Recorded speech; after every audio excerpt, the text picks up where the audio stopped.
Vous êtes très nombreux à vous demander mais que faire contre ces satanées poches et ces satanées cernes? Petit rappel, les cernes bleutées, c'est un signe de fatigue vasculaire, mauvaise circulation sanguine. Les poches gonflées, j'en suis un bon exemple, c'est en fait un signe de fainéantise lymphatique et de congestion lymphatique. Alors, peu importe, pour les cernes, premier geste évidemment c'est le contour des yeux. Le gel contour des yeux ou la crème contour des yeux. Pas nécessaire non plus d'avoir une crème contour des yeux. Du moment que la texture est bien pénétrante, vous pouvez utiliser une crème pour le visage adaptée au contour de l'œil, très peu parfumée. Et lorsque vous l'appliquez, veillez à masser la zone sans écraser le contour de l'œil, à tapoter et à pomper vers l'intérieur, canal lymphatique oblige. Donc si vous voulez, il n'y a pas vraiment de règle, on vous dit vers l'intérieur, vers l'extérieur. L'important c'est de ne pas froisser la zone et de faire pénétrer le produit. Néanmoins, puisqu'on veut moins consommer, moi je vous donne des trucs de grand-mère très efficaces. Et premièrement, les pommes de terre. Les rondelles de pommes de terre sont efficaces pour les poches. On les coupe très très fines, vraiment comme un chips très très fin, transparent. Et on va laisser poser ça sur un regard congestionné bien évidemment pendant environ un quart d'heure et la poche dégonfle sensiblement. Évidemment, il faut répéter l'opération pour que ce soit un petit peu plus efficace. Donc la pomme de terre, truc numéro 1. Truc suivant, les sachets de thé ou d'infusion de camomille. Évidemment, attention, on fait attention à ne pas se brûler.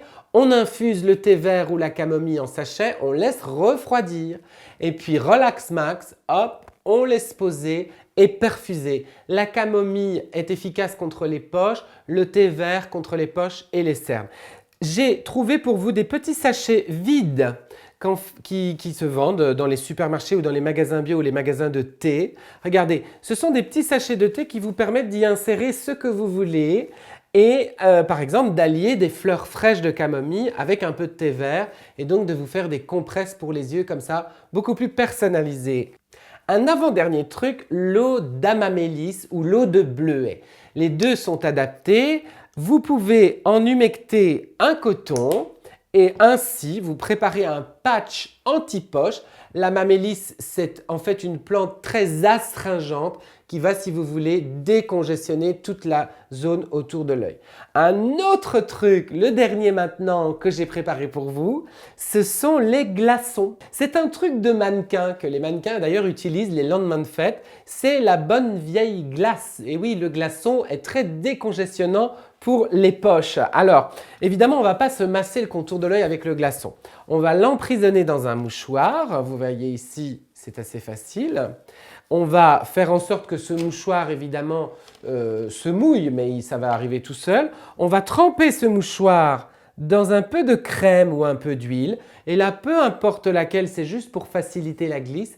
Et regardez, me voilà avec un outil très précis, très réfrigérant et décongestionnant pour me soigner le contour de l'œil d'une façon ciblée.